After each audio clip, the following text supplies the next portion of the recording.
From JBS Studios in Greater New York, this is the JBS News Update with Teisha Bader. I'm Micah Halpern, sitting in for Teisha Bader here with the JBS News Update for Tuesday, March 7th, 2017.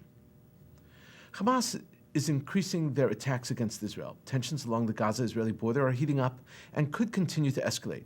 Numerous rockets have been launched from Gaza into Israel.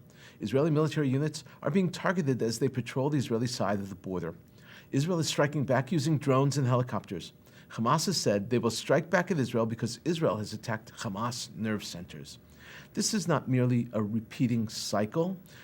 It's an escalation in the number and intensity of attacks by Hamas against Israel. As we have seen over the past few years, youth from all over Europe have run away to join ISIS. Conservative numbers put the figures at 4,000, but the real number may be as many as 3 times that. Recently, London police arrested 5 teenagers between 15 and 19 years old. The teens have been charged with terrorism and with traveling to join a terrorist organization. The plan was to travel to Syria and join ISIS. Police raided the homes of these teens and seized their computers, phones, and other materials as evidence. The British press is exploding with this story. People are in shock, just as they were in 2015 when 3 girls disappeared to join ISIS.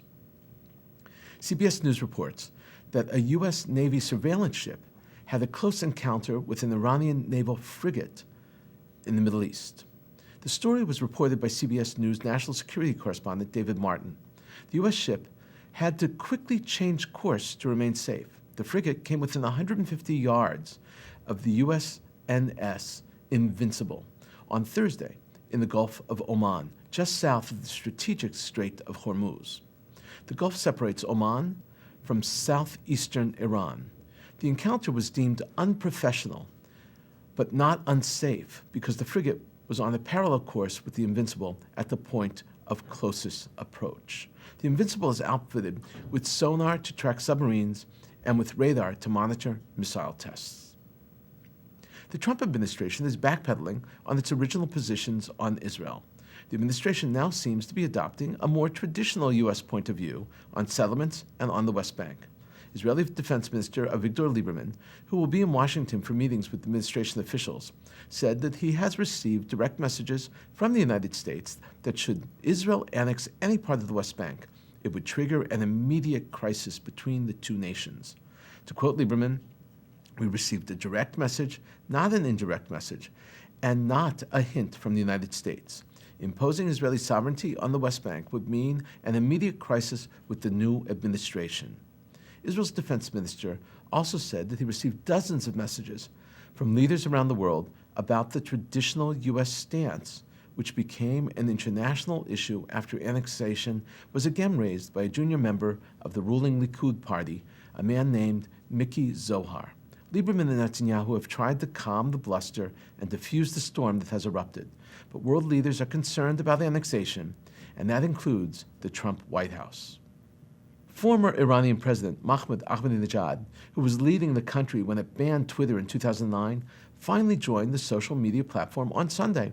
Ahmadinejad was president from 2009 to 2013. In 2011, there was a groundswell against him called the Green Revolution. The members used Twitter to communicate and organize. His first tweet was, "In the name of God, peace be upon all the freedom-loving people of the world. Hashtag, I'm on Twitter." He then posted a video message in which he said, "In the name of God, the most merciful and most compassionate, follow me at Ahmadinejad 1956. That's me.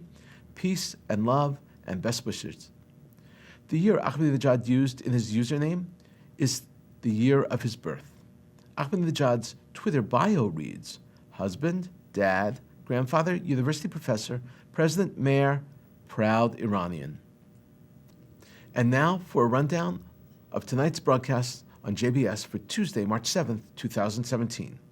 At 7 o'clock, it's the latest episode of Kosher Movies. At 7:30, soldiers will remember the Gaza War of 2014.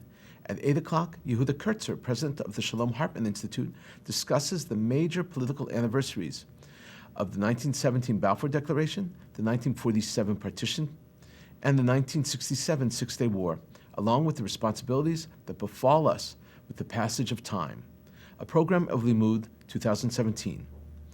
At 9, Mark Golub sits down with Muslim Zionist Kasim Hefetz on L'chaim, and at 10 o'clock, it's episode 4 of the Israeli miniseries A Touch Away, presented in Hebrew with English subtitles, and coming up right after this broadcast, it's In the News with Mark Golub. I'm Micah Halpern, and this is today's news update from JBS.